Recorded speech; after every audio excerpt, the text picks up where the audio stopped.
tal? ¿Cómo les va? Muy buenas noches y bienvenidos a un programa más de Perspectivas. Lunes, inicio de semana, además un fin de semana largo, Enrique. Bueno, uno piensa que es largo, Belén, pero casi nunca es corto.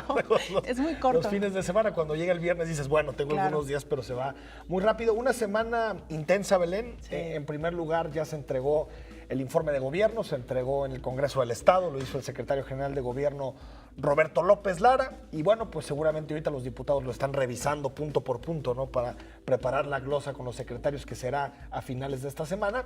Y lo segundo, en temas internacionales, Belén, pues iniciaron las elecciones en Estados Unidos, los famosos caucus, que hay que decir que son estas asambleas donde se reúnen los ciudadanos a debatir sobre qué candidato de cada uno de los partidos, republicano o demócrata, apoyar. Y en los últimos datos que están surgiendo en redes sociales, en el Partido Demócrata está pero apretadísimo el tema, 3 puntos de ventaja de Hillary Clinton sobre Bernie Sanders, es decir, 51-48. Y en el caso del Partido Republicano también, está Donald Trump, nuestro querido Donald Trump, está en segundo lugar con 25%. Y en primer lugar está Ted Cruz con el 28%, un americano de origen cubano y canadiense, que parece que por cómo están las cosas y digamos esta radicalidad del discurso de Donald Trump, pues tiene posibilidades de ser el candidato de los republicanos. Entonces, esos dos temas para analizar en esta semana. Oye, Enrique, y si todo tienen las elecciones de Estados Unidos, pero si algo realmente lo podemos como evaluar es que son complicadísimas, no solamente por todos estos ámbitos que tú ya nos comentabas, sino también, bueno, por las figuras que recientemente incursionaron, digamos, en este proceso electoral. Así que, bueno, pues vamos a estar muy atentos. Los caucus es una cosa interesante, Belén, nada más para explicar para la gente que de pronto no entiende este tema de los caucus, que tampoco es fácil de entender. Digamos que es como si nosotros, los que estamos en el distrito tal, en el 5, 6, en el 8, el que queramos, nos vamos a una iglesia o a un centro comunitario, los que apoyan un candidato se sientan de un lado, los que apoyan otro candidato se sientan del otro y van tomando el micrófono para tratar de convencer al adversario. Después de 5 o 6 horas de discusión, en ese momento cada uno toma otra vez su posición y se cuentan los votos y se determinan cuáles son los votos para cada uno de los candidatos. Es un sistema interesante que se remonta al siglo XVIII, por cierto. Sí, yo diría todo menos sencillo, ¿no? Pero bueno, todo menos sencillo. Pero vamos, en general, al el sistema final, de Estados Unidos no es sencillo. Exacto. ¿No? Pero bueno, vamos a, por supuesto, a seguir el tema como lo hemos venido haciendo y ya iremos presentando pues algunos avances y resultados. Y mira, y a propósito de lo que ya hablabas, Enrique, pues la presentación del informe al Congreso del Estado, el tercer informe de gobierno del gobernador Jorge Aristóteles Sandoval, enmarcado también por un suceso inesperado, ¿no? Este fin de semana nos enteramos del accidente que sufrió el gobernador y pues esto le obliga a permanecer unos días en cama, tenemos entendido, y ahorita ya nos dirá nuestro invitado algunos otros detalles, y eso significa también que el mensaje o el discurso que estaba programado para el día de mañana se va a posponer, ¿no? Sí, lo que no se pospone es la glosa ciudadana del próximo miércoles. Y saludamos a Gonzalo Sánchez, director de Comunicación Social del Gobierno del Estado y bueno, también vocero del Gobierno. ¿Cómo estás? Muchas gracias, muy agradecido de estar aquí. Es un privilegio, Belén, Enrique, y pues a sus órdenes. Gracias, Gonzalo, por estar aquí esta noche. Preguntarte el estado que guarda el gobernador, la salud del gobernador, ¿cómo está? El gobernador está bien. Yo he tenido oportunidad de acompañarlo el día de ayer y el día de hoy. El gobernador tiene buen ánimo. Se sometió ayer a una cirugía que duró alrededor de hora y media de la fractura de tibia y peroné y se encuentra bien. Él está pues inquieto, sí, porque estaba ansioso por dar su mensaje con motivo de su tercer informe, porque había muchas cosas positivas que decir, ¿no? Muchos logros, y no hablo del gobierno particularmente, sino logros del Estado, de la sociedad, en el campo, en la ciudad, que valdría la pena que el gobernador estaba esperando la oportunidad de poderlos destacar. Y bueno, desafortunadamente se presenta este suceso, pero él está bien, de buen ánimo, tomando decisiones, citando a algunos secretarios. ¿Está en Casa Jalisco? Está en activo. No, sigue todavía en el hospital, sigue internado. Se espera que se dé de alta ya en las próximas horas, ¿no? Quizá el día de mañana ya puede estar de regreso en su domicilio y pues trabajando, ¿no? La medida también, guardando el reposo que se debe tener la pierna levantada, pero pues bueno, con ánimo, ¿no? El gobernador es una persona que siempre, al mal tiempo, buena cara y siempre ve para adelante, entonces esa es una cuestión que le distingue y pues no es la excepción en este momento. Oye, Gonzalo, ¿qué fue exactamente lo que pasó? Pues el gobernador tiene la afición del motociclismo recreativo, el chopper, ¿no? Entonces, hay fines de semana, cuando la agenda se lo permite, que sale con un grupo de amigos que tienen la misma afición y entonces se van a recorrer ciertas carreteras del estado, principalmente las zonas serranas, hacia Mascoto, Mazamitla. Este domingo el gobernador se levantó temprano porque estuvimos viendo temas del discurso, del informe y todos los preparativos el sábado. Por la noche se levanta temprano, todavía estuvo afinando temas de discurso y toma la decisión de salir un rato a la rodada, ¿no? Como le llaman. Y pues desafortunadamente se presenta este incidente, derrapa su moto en una curva, choca contra un paredón de tierra, de estos cerros recortados que vemos en las carreteras, y se produce la lesión que ya conocemos, ¿no? Un esguince cervical. Entre Tuxcueca y Mazamitla, ¿verdad? Exactamente, entre Tuxcueca y Mazamitla. Que son curvas, sobre todo, ¿no? Son muchas Subiendo curvas. hacia Mazamitla. Y lo que reportan es que había, al parecer, tierra sobre la carretera y, pues bueno, la llanta derrapa y sucede esto. Dentro de lo que se puede destacar como positivo es que pues tenía todas las medidas de seguridad, ¿no? Desde el casco, la parte de la chamarra con protecciones, las botas. Entonces, bueno, esto evitó que estuviéramos hablando de un incidente mayor, pero bueno, pues no se salvó del golpe, de la fractura finalmente, ¿no? Y lo de tibia y peroné tampoco es cosa menor, ¿eh? No es cosa son menor. fracturas graves, ¿no? Son fracturas, sobre todo la recuperación pues es larga, él podrá regresar a sus actividades como tal en un periodo de 10 días más o menos, ya sus actividades públicas, 2 semanas cuando mucho. Desde luego pues él ya está despachando, digamos, desde su habitación, y en cuanto lo den de alta, pues seguramente estará ya instalado en su oficina despachando, pero tarda de 4 a 6 semanas la consolidación del hueso, o sea, ya para, digamos, caminar con normalidad. Y esto implica que entonces hasta en ese periodo más o menos será su mensaje, o están evaluando quizá ya mejor que no haya mensaje. ¿Cuál es la...? Yo creo que, como les comentaba en principio, hay muchas cosas que decir y muchas cosas que destacar. Por supuesto, él está en la intención de dar ese mensaje. Desde luego guardar incluso el montaje que ya se tiene, todos los preparativos que ya se tenían para que pues esto no represente un doble gasto ni mucho menos, y darlo quizá en el marco de lo que es el cumplimiento de nuestro tercer año ya en el gobierno, ¿no? Que sería el 1 de marzo. Eso, pero bueno, es un tema tentativo todavía, estamos evaluando, el gobernador está con esa inquietud evaluando si da incluso un mensaje a través de algún mecanismo. Él quiere estar presente, quiere cumplir como mandatario con la obligación legal que tiene, más allá de que ya se entregó el informe por escrito, pero bueno, pues se está evaluando, ahí tiene que ver con su salud, que si se lo permite o no. ¿Y esto de dar un mensaje podría ser esta semana? Sí, por supuesto, tendría que ser esta semana, porque pues él tiene muchas ganas de entrar en contacto ya con la ciudadanía. Y sería pues desde su casa, desde su habitación, ¿no? Lo más probable, sí, lo más probable. Ahorita pensar en un desplazamiento pues lo pondría en riesgo, ¿no? Sí, sobre totalmente. todo porque tiene que tener la pierna a cierta altura y cuestiones médicas. Oye, Gonzalo, y entrando un poquito al tema, bueno, te invitamos por muchas razones, pero digamos, haciendo una recapitulación de lo que han sido estos 3 años trabajando para la administración de Jorge Aristóteles Sandoval, ¿cómo lo resumirías? Han sido 3 años muy intensos. La verdad es que nos ha tocado de todo, no sé, el caso de otros gobiernos o incluso de otros gobiernos de Jalisco de otra época, pero lo que yo les puedo comentar desde mi trinchera es que ha sido muy intenso, ¿no? Hemos vivido muchas gratas experiencias, algunos tragos también amargos.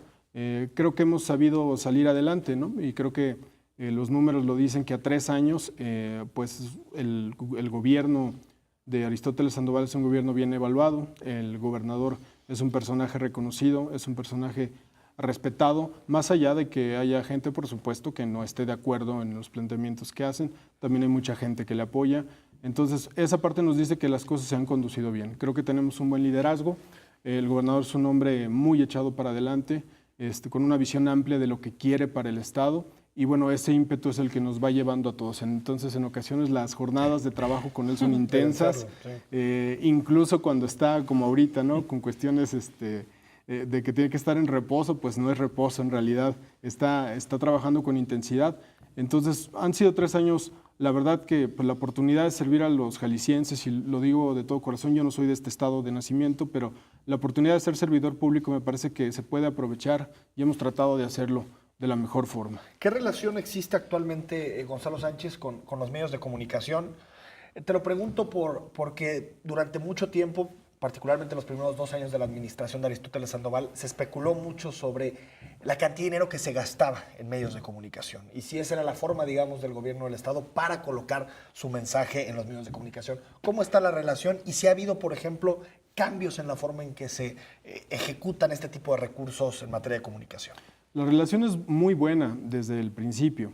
En mi caso particular, como encargado de la Oficina de Comunicación Social, siempre he tenido una relación bastante amistosa, bastante cercana con todos los medios de comunicación en todos los niveles, ¿no? Desde el reportero, que es quien está detrás de la nota y detrás de la información todo el tiempo, pasando por las redacciones, pasando por los directivos, pasando en algunos casos por los dueños de medios.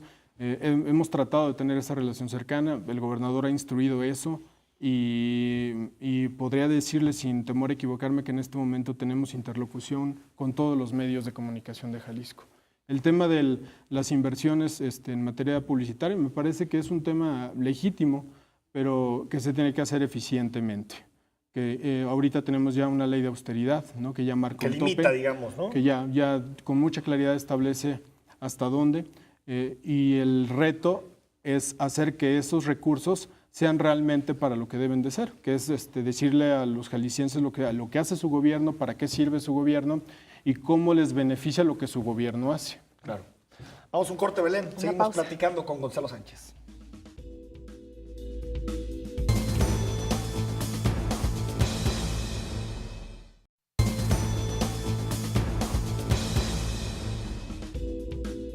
Estamos de regreso en Perspectivas. Muchas gracias por estar con nosotros esta noche de lunes, en el que festejamos los 99 años de la Constitución mexicana, ¿no? Ahora sí que por decreto nos pasaron del 5 de febrero al 1 de febrero los 99 años de la Constitución. El próximo año cumplirá un siglo. Así es. Veremos también que... Y bueno, y todos los debates que hay sobre una nueva Constitución, ¿no? También. Bueno, sí, los cambios también que ha habido ya en lo particular en cada una de las entidades. El DF, el más reciente, ¿no? Que va a convocar a su nueva...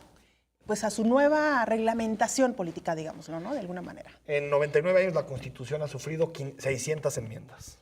Ni más ni menos. Prácticamente a 6 por año. Estamos platicando con Gonzalo Sánchez, quien es vocero del Gobierno del Estado y también director de Comunicación Social. Gonzalo, preguntarte, ¿cómo definirías 2015 dentro de estos 3 años que han tenido? ¿Cómo lo definirías? ¿Es un año de consolidación? ¿Es un año de retrocesos, recordando lo que sucedió el 1 de mayo? Es decir, ¿cómo lo definirías el año 2015? Es un año de avance. Es un año en donde Jalisco ha recuperado su liderazgo en muchos rubros. En el rubro de innovación, por ejemplo, en 2015 Jalisco ya es reconocido como el Silicon Valley de América Latina. Esta no es una medalla del gobierno, me parece que el gobierno ha hecho su parte en tanto a reconocer lo que ya está e impulsarlo, crear la Secretaría de Innovación, Ciencia y Tecnología, por ejemplo, traer los eventos más importantes de innovación como Campus Party, es otro ejemplo. Con esto vas fomentando el ecosistema que ya existe y que generas que vaya creciendo. Liderazgos en materia económica. En este año prácticamente $2,000 millones en inversión extranjera directa. 2,400 empresas pues confían en Jalisco y pusieron su inversión en Jalisco. Jalisco, este es un dato interesante, es la primera entidad del país, el primer lugar a nivel nacional en atracción de nuevas inversiones. La entidad del país que mayor número de nuevas inversiones atrajo fue Jalisco. ¿Y qué decir del campo? El tema del campo con primer lugar en producción de huevo, producción de leche, llevamos berries hasta China. Y bueno, ahí no es más que reconocer a todos los productores que a lo largo y ancho del estado, pues desde muy temprano por la mañana, llegada la noche, están trabajando, pero ya no en un formato como lo conocíamos antes, que era el trabajador del campo y arando la tierra. No, ahora es con innovación. Ahora es cómo hacemos que un espacio de tierra más pequeño genere más, produzca más. Esto nos hace ser, por ejemplo, hoy por hoy, el primer lugar en producción de aguacate por hectárea. Michoacán sigue siendo el rey en producción general, pero por hectárea produce más Jalisco. En fin, en la cuestión pesquera, donde también hemos avanzado con la producción de tilapia. Entonces, ¿cómo lo resumiría? Creo que es un año en donde Jalisco recupera el lugar que debe de tener en el entorno nacional. Oye, Gonzalo, perdón. No, Jalisco es una de las entidades más importantes del país y me parece que este año los números reflejan esa importancia. De alguna manera haces un papel bisagra, digamos, un intermediario entre los funcionarios del gobierno del Estado y los medios de comunicación. Tienes a tu cargo a varios representantes de estas oficinas que también tienen ese vínculo con los medios. ¿Cómo haces o cómo solventas esta tarea de algunas veces algunos secretarios pues no están del todo dispuestos a informar o a tener ese contacto con los medios? ¿Cómo ha sido esta labor de convencimiento y de acercamiento? Pues precisamente así, de convencerlos, de apelar a que también a ellos les interesa dar a conocer lo que están haciendo, dar a conocer los logros que van obteniendo y sobre todo los beneficios que estos logros tienen para la gente. Sí, de repente hay me parece que es un tema de todos los gobiernos, donde puede haber cierta reticencia a la parte mediática, es normal, ¿no? Nosotros estamos habituados a los medios de comunicación, a las cámaras, a los micrófonos. Hay de repente otros profesionales que no están habituados a esto. Y es un proceso. Me parece que ya en este momento todos los secretarios están habituados, han construido también su relación con los medios de comunicación, con sus fuentes, con quienes los cubren y sobre todo han caído en cuenta de la importancia que es estar comunicando y estar dando a conocer lo que están haciendo. ¿No? Los medios de comunicación, no se puede entender el gobierno sin los medios de comunicación. La comunicación política en sus 3 ejes, no puedes tú comunicar a la sociedad si no estás en los medios de comunicación. Me parece que en ese sentido los secretarios han ido cayendo en cuenta de eso. ¿Crees que hay, Gonzalo Sánchez, una brecha entre las cifras que da el gobierno del Estado y de pronto la percepción ciudadana en torno a sus gobernantes? Es decir, ¿crees que por un lado las cifras que nos compartes son cifras positivas, muchas de ellas, y por otro lado hay una ciudadanía que no necesariamente está viendo a sus gobernantes? Lo digo sobre todo por la elección de 2015, ¿no? Donde claramente el PRI tiene una derrota en las urnas. ¿Hay una distancia insalvable entre la realidad y la percepción? Tuvimos en el 2015 un año complicado en materia económica, ustedes lo saben, no nada más en el país, sino a escala mundial. Me parece que Jalisco afortunadamente se abstrae de esta vertiente negativa y contrario a lo que pudiera anticiparse, crece, ¿no? Aporta más al Producto Interno Bruto. El Producto Interno Bruto en materia alimentaria es el más alto del país, el de Jalisco. Pero efectivamente, creo que mucho se tiene que hacer y precisamente fue lo que abordamos en esta precampaña, digamos, de informe y después en los tiempos oficiales en los que estamos ya de informe, de exacerbar, de exhortar al orgullo de los jaliscienses. Por eso la campaña fue Hablemos de Jalisco. No hablemos del gobierno de Jalisco, no hablemos de los gobernantes o de los funcionarios o quienes están detrás del escritorio. Hablemos de la gente que hace posible que hoy Jalisco recupere lugares de liderazgo. Lugares que si Jalisco se mantiene ahí, pues es más proclive a generar mayores fuentes de empleo, a que los empleos que actualmente hay, porque también hay que decirlo, se crearon 85,000 empleos, cifra récord en 11 años me parece, en el Estado. Pero también lo que sigue es que sean bien pagados, todos, ¿no? Afortunadamente alrededor del 55% son empleos de alta calidad, pero muchos son empleos todavía con un bajo salario, que se tiene que elevar, y esa es la tarea que sigue. Sí, aunque de esos 85,000... solamente 14,000 se perdieron en el mes de diciembre. Eran trabajos provisionales. El ajuste temporal. Diciembre y enero siempre es duro. Entonces Jalisco cierra con más de 71 y pico de empleos y se mantiene como la segunda entidad generadora de empleos del país.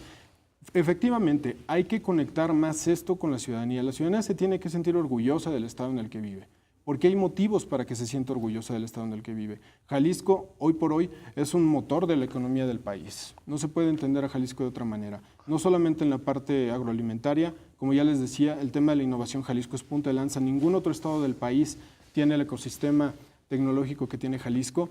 Esto hay que comunicárselo a la gente, hay que decírselo, para que se sienta orgulloso y para que cuando hable de Jalisco, el siguiente paso, la evolución de Hablemos de Jalisco es hablar bien de Jalisco, ¿no? Por ahí comienza todo.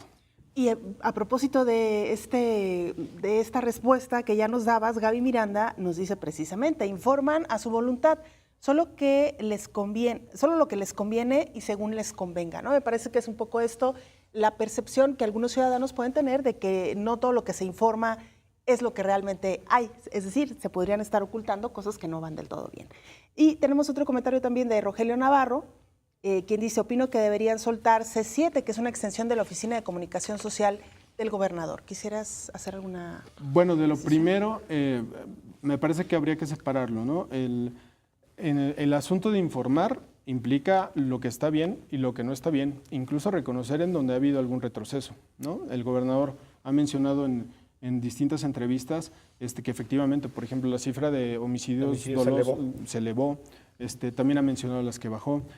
Y la otra parte es la parte de la publicidad política, ¿no? En donde efectivamente lo que se busca pues, es destacar la parte positiva. Me parece que no riñe una cosa con la otra, pero efectivamente el comentario de Gaby me parece que va en el sentido de ser autocríticos, ¿no? Y de reconocer también que en algunas cosas no estamos tan bien como lo pudiéramos esperar. Me parece que de esa parte el gobierno no adolece. El gobernador particularmente es un hombre que escucha, sobre todo que escucha la crítica y busca la manera de encontrar las soluciones para darle la vuelta y solucionar los problemas, que es lo que finalmente está buscando el ciudadano. Respecto a lo de C7 es un canal público, ¿no? Desde mi punto de vista yo lo concibo como un canal de Estado, no un canal de gobierno, es decir, un canal de todos, independientemente del gobierno en turno, claro. Pero está sectorizado a la Secretaría de Cultura, no depende de Comunicación Social. Tengo una excelente relación con el director, pero no depende, no está sectorizado al área de Comunicación Social. ¿Te consultaron algo o tuviste oportunidad de dar tu opinión respecto a este tema que fue muy polémico dentro de C7, la transmisión de algunos noticieros de Telefórmula? De Radio Fórmula, perdón. Sí me consultaron, me comentaron, me dieron la explicación. La explicación tenía que ver, enclavaba en el argumento también de darle diversidad de contenidos al canal. Recordemos que también la situación económica del canal no es la mejor como para generar contenidos, pero al final lo que debo de reconocer es que tanto el director como la propia Secretaría de Cultura y desde luego el gobernador escucharon, ¿no? Y me parece que eso se vale y es valioso. Como gobierno no aspiramos a no equivocarnos. Somos seres humanos y nos vamos a equivocar. Y además, meter las manos al fuego por más de 100,000 trabajadores es complicado, ¿no? Todos somos seres humanos y cometemos errores. Pero creo que lo importante es escuchar, reconocerlos y darle para atrás, conocer el caso. Ese es el caso particular de C7. Me parece que al final se actúa bien y los ciudadanos y sobre todo quienes estaban mencionando ese tema como un tema de alerta, al final quedan tranquilos, no se sienten escuchados. En términos de comunicación, Gonzalo, ¿qué acontecimiento dirías que fue el más difícil? ¿Los que ya platicábamos, los hechos del 1 de mayo, o por ejemplo el huracán Patricia? ¿Cuál de los dos, digamos, tuvo desafíos más profundos en materia de comunicación? Te los pondré en dos partes. Primero, los que más estremecieron. Recuerdo los policías, los 15 policías que emboscaron ahí en San Sebastián del Oeste. Son temas desgarradores, son temas que como ser humano te mueven hasta lo más profundo. Y pedir calma tampoco es fácil, ¿no? No es fácil y bueno, conmueven hasta los huesos. Casos complicados de crisis, sí, por supuesto. El 1 de mayo fue una jornada muy complicada porque, ¿cómo decirles? En Jalisco sabemos de este tipo de temas porque ya se han vivido en otras ocasiones. En las otras ocasiones se había tardado más en reaccionar. En esta ocasión se reacciona rápido, prontamente se llega a la tranquilidad, no hubo una sola víctima fatal que lamentar, pero en el entorno nacional e internacional es donde pensaban literalmente que Jalisco estaba en llamas. Y esa es la parte complicada que hay que controlar. O sea, cómo decirle a la opinión nacional que Jalisco, si bien tuvo un evento desafortunado, ¿no? que tuvo que ver con la reacción de un grupo criminal. No es Tamaulipas, digamos. Ajá, exacto. O Michoacán. Que si bien tuvo que ver con la... O Guerrero. Que el evento tuvo que ver con la reacción, fue una reacción ante la acción del gobierno, Jalisco pues seguía en calma, ¿no? Afortunadamente los números dan la razón, ¿no? Cuando cuestionan, oigan, la delincuencia en el estado de Jalisco, el crimen organizado, bueno, genera esta incertidumbre, pues los números que hablen, ¿no? Un estado que atrae tanta inversión, un estado que genera un clúster tecnológico tan importante, un estado que genera empleos, un estado en donde se abren cada vez más empresas, es un estado que genera certeza. Más allá, con esto no se niega el problema, pero también se dice con toda firmeza que hasta el momento y con la ayuda del gobierno federal y de la coordinación con las instancias municipales, pues está controlado. En unos segunditos, porque estamos ya por despedir la charla, se nos fue rapidísimo el tiempo, Gonzalo. ¿Hay cambio de timón, es decir, más bien de estrategia para lo que resta del sexenio? Los próximos 3 años pues vamos a estar otra vez inmersos en un proceso electoral, ahora ya de cara a la gubernatura. ¿Hay algún cambio por ahí que estén pensando?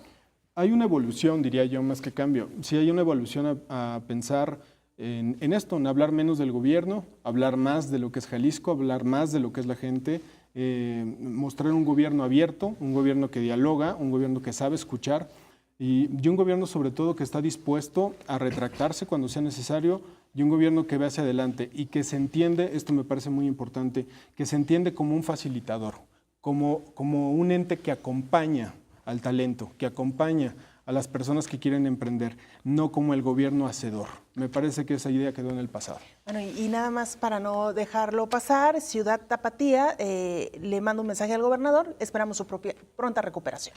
Muchas gracias y muchas gracias a todos los que han manifestado su preocupación y muestras de apoyo. A nombre del gobernador, muchísimas gracias. Gonzalo Sánchez, vocero del Gobierno del Estado, muchas gracias. Muchas gracias, Enrique. Belén. Y nos vamos a un corte y regresando platicamos con Miguel Castro.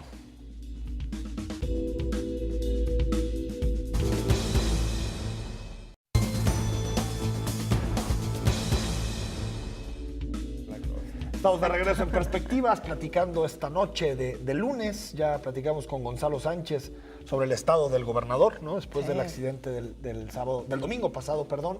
Y ahora platicamos con Miguel Castro Reynoso, el secretario de Desarrollo e Integración Social. Miguel, ¿cómo estás? Buenas noches. Buenas noches. Gracias, buenas noches. Me Bienvenido. da mucho gusto estar aquí con ustedes y bueno, pues sin duda hoy un día de asueto para mucha gente, con una ciudad un poco más tranquila, fría todavía, ¿no? Quizás un poco menos. Sí. Y bueno, recordando que pues hace más de un siglo nació Mariano Azuela, ¿no? Médico, hoy estamos escritor, con muchas efemérides, ¿no? Y que además escribió Los de Abajo, ¿no? Claro. Así que bueno. Puente constitucional, aunque hasta el 5 se lo que pasa es que a mí me encantan las efemérides y trato... ¿Ah, sí?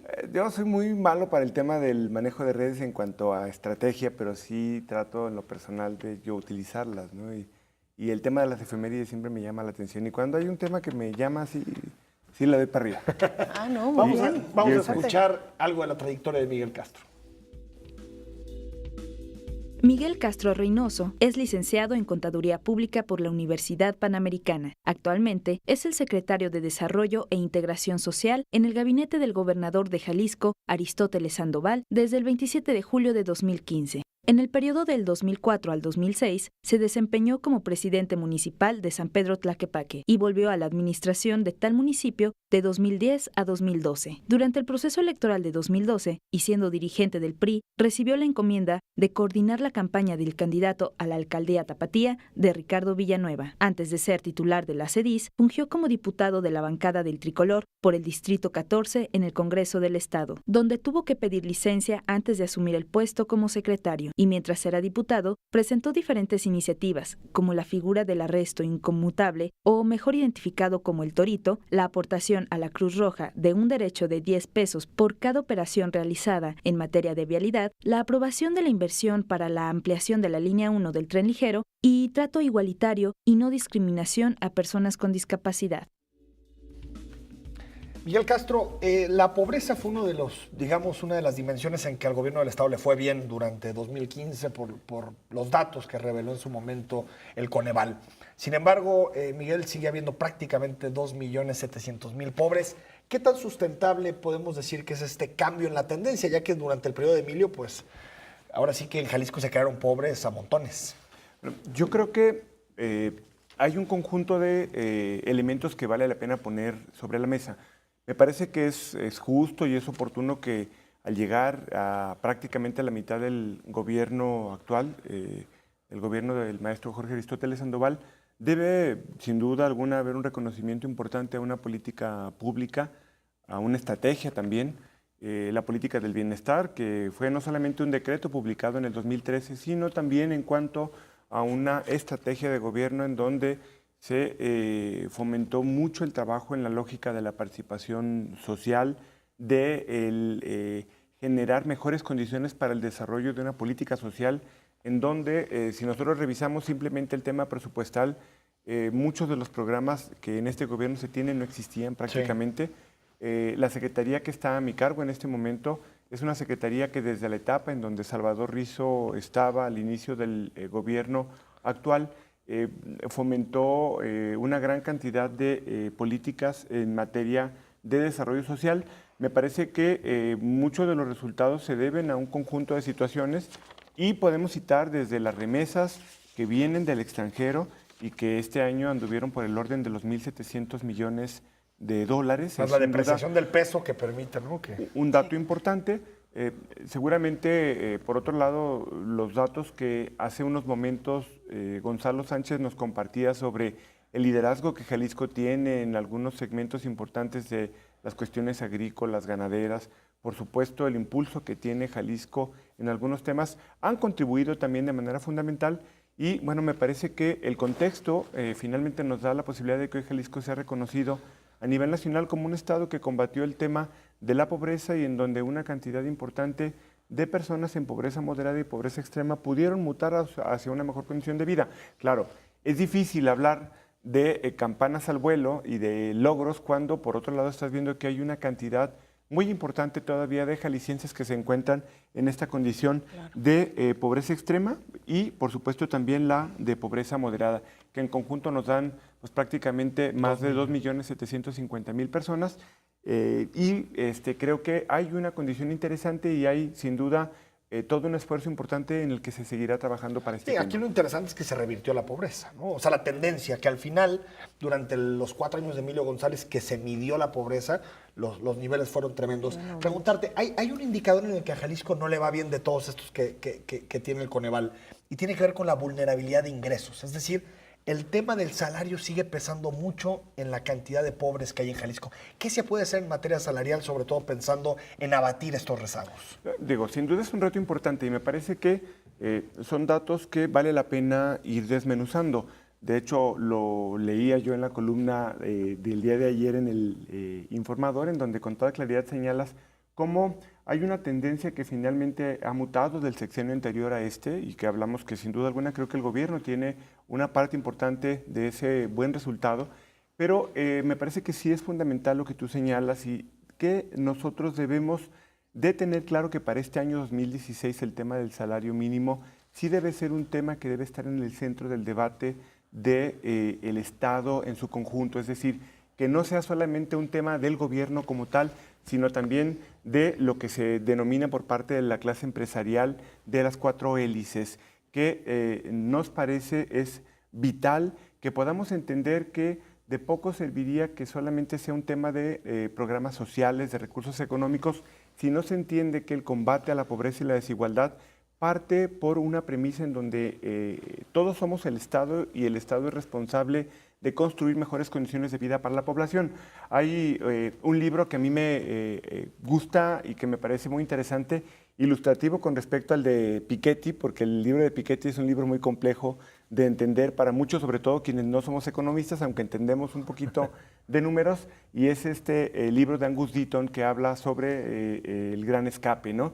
Y en donde lo que refiere él es que para muchas personas el poder salir adelante y mejorar su condición de vida en algunas ocasiones puede ser también exactamente la condición que hacia abajo, hacia quienes dependen de esa persona que salió adelante, puede generar un problema de condenarse hacia una condición de pobreza. Por lo tanto, yo creo que sí, efectivamente, el tema tiene que ver con el asunto de los ingresos. Si ustedes revisan dentro del presupuesto que el gobierno del Estado destina a los programas sociales, una cantidad importante de estos recursos pudo permitir que jefas de familia, adultos mayores y algunos otros programas que tienden hacia el asunto del ingreso fortalecieron en mucho la política que hoy permite que muchas personas hayan salido de pobreza extrema y moderada. No podemos solamente situarnos en la lógica de los 863 pesos para el interior y los 1.200 y cacho de pesos para las zonas metropolitanas. Sin duda tenemos que pensar cómo fortalecemos el tema de eliminar carencias, pero por el otro lado el tema de los salarios sin duda es fundamental de cara aquí al 2019, Enrique.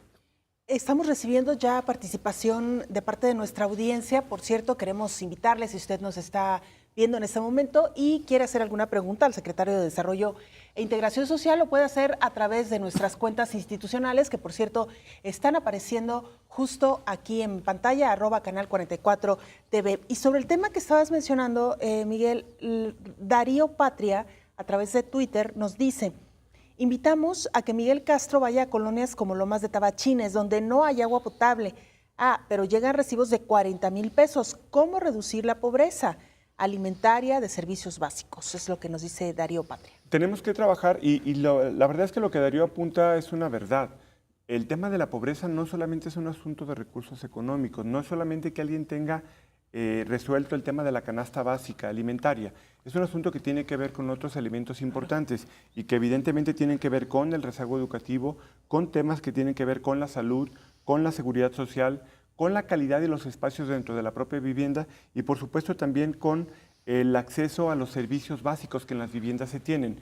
Evidentemente vale la pena que podamos, si tenemos el teléfono de Darío, tomar su nota, cuenta en Twitter. tomar nota y yo me reporto con él al salir del programa para ver ese asunto de ese recibo del agua, ¿no? Que ese es un asunto en lo particular. Pero el asunto de fondo es que hoy en el gobierno del estado de Jalisco hay una estrategia que está atendiendo de manera responsable cada uno de estos 6 componentes en donde nosotros debemos de trabajar fuertemente para que podamos generar condiciones para que estas personas que viven con carencias y con una situación de ingresos por debajo de la línea de bienestar puedan mutar hacia un esquema en donde tengan cada vez menos carencias y en donde tengan mejores condiciones de ingreso. Por un lado, en el centro del debate, el tema del salario mínimo. Por el otro lado, fortalecer el trabajo en conjunto de manera transversal con la Secretaría de Salud, con la Secretaría de Educación, por citar solamente un par de ejemplos, y trabajar en estos temas de las carencias. Les platico un par de estrategias que en la Secretaría de Desarrollo e Integración Social están trabajando fuertemente durante este año y seguramente durante los próximos 2 años. Uno de ellos, piso firme, como una de las carencias muy focalizadas que después de un trabajo importante pudimos nosotros detectar que puede ser el cambio en la situación de vida de una cantidad importante de familias en nuestro estado. Hablamos solamente para este año 2016, en conjunto con el año que terminó recién, de aproximadamente 17,000 pisos firmes. Una inversión de aproximadamente 170 millones de pesos, así es, Enrique, en el estado de Jalisco, y que esto nos permitirá atender uno de los elementos de rezago que existen. Por el otro lado, detectamos en el caso de Jalisco otro que también es importante y es el tema de cómo la gente cocina con leña y que esto genera un problema incluso no solamente de carencia en la vivienda, sino también de salud. Y este año que concluye, DIF Jalisco otorgó más de 7,000 estufas. Es una estrategia en la que también se está trabajando y que nos puede permitir, y digo, yo aquí traigo unas láminas que hubiera valido la pena a lo mejor para mostrarlas. Haberlas mostrado, pero que me parece que es importante porque nos permiten a nosotros entender cómo hay una cantidad importante de habitantes que tienen entre 1 y 3 carencias y que muchas de ellas se enmarcan en esta ubicación. Aquí pareciera un tema solamente del cuadrante de las X y las Y, pero en realidad esto lo traducimos a familias que hoy tienen pisos de tierra y que, como bien lo señalaban hace un momento, hay hoy es 17,000 familias que están esperando que esta política social pueda permitir que su condición de vida cambie. Y hablamos de municipios como Mezquitic, en la zona norte, pero también hablamos de la zona metropolitana de Guadalajara, de Zapopan, de Guadalajara, de Tlaquepaque, de Tonalá, de Tlajumulco, y en donde sin duda es muy importante que nosotros podamos seguir atacando esta problemática. Tenemos que hacer una pausa y seguimos recibiendo muchos comentarios de parte de nuestra audiencia, así que vamos a tratar de ser un poquito más breves en las respuestas. Vamos a la pausa y regresamos con mucho más.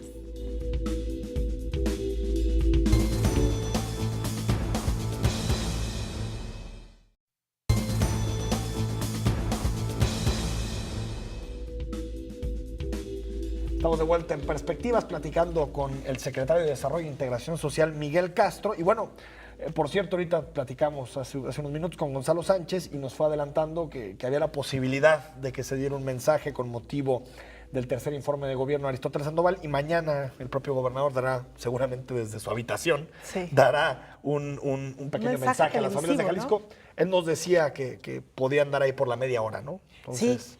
Y esto justo está apareciendo en la cuenta oficial del gobernador, es decir, lo está confirmando él mismo, que mañana dará un mensaje a las familias de Jalisco con motivo del tercer informe. Ya Gonzalo nos decía que podría ser un mensaje televisado o televisivo y aproximadamente una media hora. Entonces, mensaje habrá, ¿no? Habrá cosas que analizar. Sí o sí mañana. Y algunas preguntas, Miguel Castro, que te hace la audiencia. Edson Carlos pregunta, ¿por qué se tardaron tanto en entregar los bienavales del ciclo 2016A ¿Qué calendario escolar toman de base? O más bien, ¿cómo determinan cuándo hacerlo? De hecho, los tiempos tienen que ver con la manera en cómo las reglas de operación se han venido presentando año con año. La enseñanza que finalmente nos queda a nosotros del remanente de los bienavales del periodo B del 2015 y esta lucha permanente con los transportistas para que podamos resolver esta problemática de la aceptación de los bienavales, a mí me deja claro algo que yo he planteado con mucha claridad. Este año 2016 seguramente nosotros estaremos publicando reglas de operación de bienavales en la segunda quincena del mes de diciembre, para que esto nos permita que el próximo año tengamos resuelto ese tema que sin duda es muy sensible. Para que se entreguen a tiempo, sobre digamos. todo en términos de adultos mayores y personas con discapacidad, porque evidentemente durante los primeros días del mes de enero los estudiantes todavía no regresan del periodo vacacional, pero me parece que es fundamental que entendamos y atendamos el tema de los adultos mayores. Daniel López dice, ¿siguen con la ayuda a mujeres jefas de familia y existe algún tipo de apoyo a enfermos crónico-degenerativos? Y si me permites, juntaría también o sumaría un comentario que va más o menos en el mismo sentido, que dice, jefas de familia lo han quitado en varios puntos.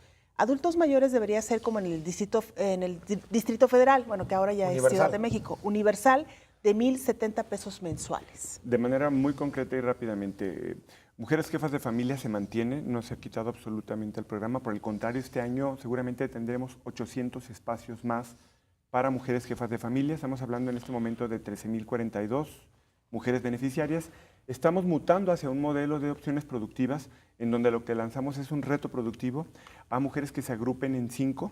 Esto lo arrancamos, lo piloteamos el 6 de enero con la visita del secretario José Antonio Meade. Lo que proponemos es que podamos mutar a mujeres del apoyo de canasta básica alimentaria hacia un esquema de opciones productivas que nos permitan dar de alta mujeres beneficiarias del programa para el 2017 y esto nos ayuda a que podamos seguir recibiendo a más mujeres que tengan la condición de jefas de familia, estudiantes, menores de edad y preferentemente jefas económicas monoparentales. Y lo de la universalidad, es decir, que no existe un padrón, sino que se le dé a todas las personas. Claro, en el tema de los adultos mayores, este año son 434 millones de pesos, es la cifra más alta que se habrá de entregar para un programa de adultos mayores. Me parece que es fundamental que podamos nosotros seguir avanzando en este tema. Estamos lejos de la universalidad, vale la pena reconocerlo. Yo creo que hay que ser autocríticos también. Pero por el otro lado también mencionar que hay algunos temas importantes en los que nosotros estamos trabajando ya, lo hacemos de la mano, por ejemplo, de movilidad en el caso de los bienavales. Hay un tema que es de ley, tiene que ver con derechos sociales y para nosotros es un reto este tema de que podamos encontrar mecanismos para atender en parte estas demandas legítimas de personajes como don Gilberto Parra, que han mencionado su preocupación por el tema de los adultos mayores. Es un tema que nosotros lo tenemos en la agenda y sobre todo nos parece fundamental que podamos ir avanzando en esto. Que un acotamiento aquí, el tema de la universalidad no siempre es positivo en el sentido de que lo pueda cobrar una mujer que vive o un hombre que vive en un condominio o en un fraccionamiento de lujo o que gana mucho dinero, pues no es positivo, ¿no? El desarrollo social, los programas de desarrollo social tendrían que estar dirigidos para la gente que lo necesita. La universalidad tendría que ser la universalidad de los que necesitan este tipo de apoyo. Totalmente. Ahora, en el caso de Jalisco sí están focalizados a personas que tienen una condición económica de vulnerabilidad. De hecho, este año trabajamos mucho, este año que cerró trabajamos mucho en el tema de las contralorías sociales y nos han generado resultados positivos. Evidentemente es un proceso de depuración permanente. Por último, la pregunta que hacías también en el tema de Jalisco Incluyente, personas que tienen algún problema de discapacidad en grado severo. Este programa también permanece y sin duda tendrá espacios para que este año 2016 podamos seguir generando condiciones de apoyo económico, porque cuando hay una persona con discapacidad severa, hay 2 personas en ese hogar que no pueden tener una alternativa de ingreso, de generación de ingreso. Quien está en esta condición y quien lo cuida. Nos pregunta Diego Canojos, que por cierto nos sigue mucho en este programa de Perspectivas y lo saludamos. ¿Cómo describe la convivencia con los gobiernos municipales entrantes hasta el momento? A ver, yo creo que de parte de nosotros ha habido una actitud de respeto, primero, segundo, de disposición para trabajar. Estamos revisando programas como el de mochilas con útiles escolares, ya tuvimos diálogo con varios de los municipios de la zona metropolitana de Guadalajara. Nuestro planteamiento ha sido claro y muy concreto. El gobierno del estado ha sido un estado líder en el tema de la creación del padrón único de beneficiarios. Se ha trabajado durante 3 años de una manera responsable, ordenada y por supuesto con determinación por parte del gobernador del estado y del equipo en su conjunto. Hoy somos reconocidos a nivel nacional como un modelo de buena práctica en el tema del padrón único. Ya a nivel federal se firmó el 6 de enero de este año junto con el secretario José Antonio Meade para que podamos empatar el Padrón Único de Beneficiarios de Jalisco con el Padrón Federal, con este esquema convenios IFODE, que nos permite a nosotros identificar en dónde hay una duplicidad para poder llegar, por cierto, a más adultos mayores. Lo importante, y yo lo he reiterado en varias ocasiones, nuestra única preocupación es que los programas sociales no tengan una condición de duplicidad, porque cuando eso pasa, pues lamentablemente no llegamos a más personas. Creo que ese es el punto que nosotros consideramos debemos de atender permanentemente y, bueno, respetar las estrategias que cada gobierno tiene, ¿no? Creo que es lo adecuado y es lo correcto. Darío Patria vuelve a escribir y le dice al secretario, lo invito a que le pregunte al pueblo si cocinan con leña por gusto o necesidad. Se llevará una sorpresa. Al pueblo no le alcanza para comprar gas doméstico. Sería interesante qué tipo de fuentes de empleo se están creando en este amado Jalisco, dice Darío. Por supuesto que nadie cocina con leña por gusto cuando es una condición de vida diaria, ¿no? Me parece que, al contrario, si aplicamos esta política pública, primero es porque hay conocimiento pleno de la problemática, segundo, porque hay una condición de pobreza, hay una carencia, una de las 6 carencias a atender, y lo que estamos haciendo con esto es focalizando para encontrar una alternativa para una mejor condición de vida. Pero evidentemente estamos totalmente conscientes de esta situación. Ahora, secretario, ¿qué avance tiene el Instituto Jalisciense del Migrante? Entendemos que también por ahí ya están viendo algo, ¿no? Sí, primero el instituto prácticamente ya tiene un modelo de operación, hay una agenda perfectamente bien detallada. Muy seguramente el gobierno del estado estará trabajando de la mano de los migrantes durante este mes de febrero y el próximo mes de marzo. Nuestro interés es que podamos darle forma a un esquema que nos permita tener más espacios para la atención de la población migrante. Recordemos que en Jalisco existen entre primera y segunda generación 4.2 millones de jaliscienses viviendo predominantemente en California y en Illinois. Por supuesto que hay otros estados, ¿no? Como Texas, como Nevada, en donde hay una presencia importante también. Pero estamos hablando de una cantidad impresionante de jaliscienses que en primera y segunda generación viven hoy en el extranjero. Muchos de ellos tienen una condición económica aceptable y tienen la oportunidad de reintegrar recursos económicos a sus familias y fortalecer el tema de los ingresos, pero muchos de ellos también tienen demandas de atención, de logística, por supuesto de tramitología, y nuestro mayor interés es que podamos nosotros ser un gobierno sensible a 4 elementos importantes de esta agenda.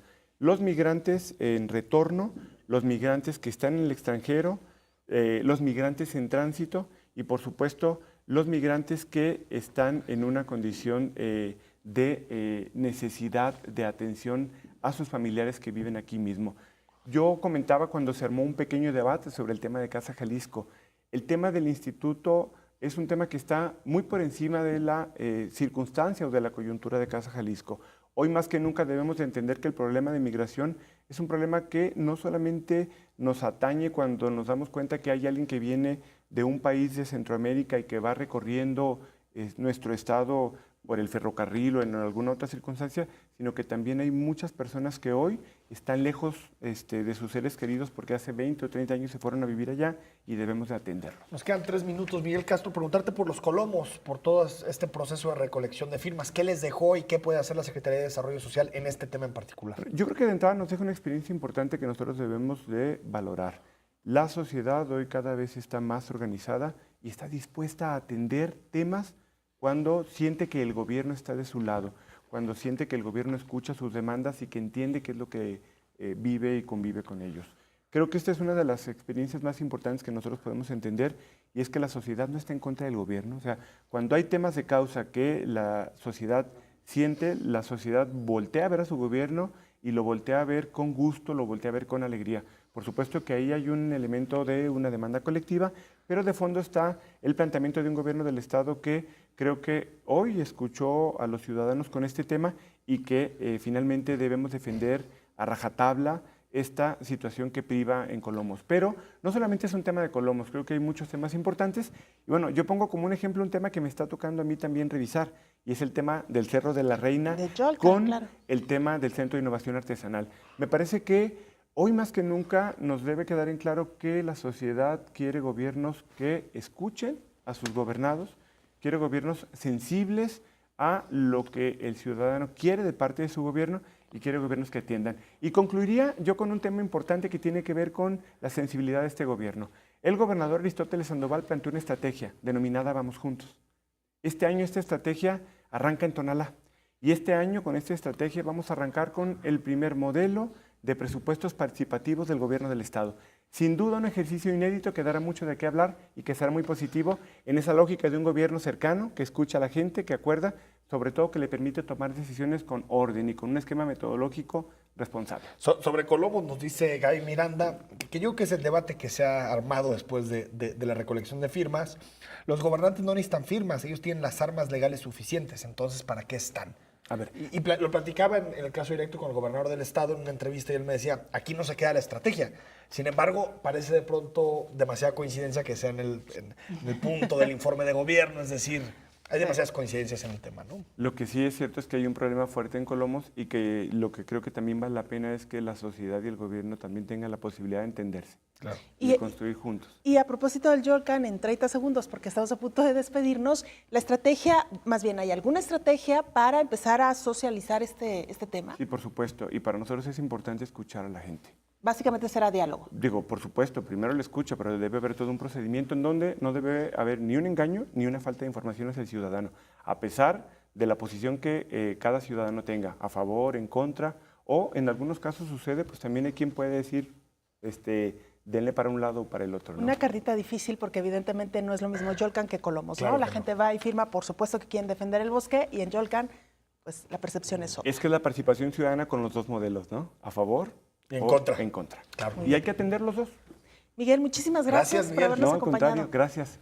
Miguel Castro, secretario de Desarrollo e Integración Social. Enrique, nos vamos. Vámonos. Próximo miércoles, aquí lo esperamos, 9 de la noche. Por cierto, Ted Cruz y Hillary Clinton ganaron el caucus republicano y Bueno, con demócrata, lo que iniciábamos. respectivamente. Ahí está el dato. Buen dato.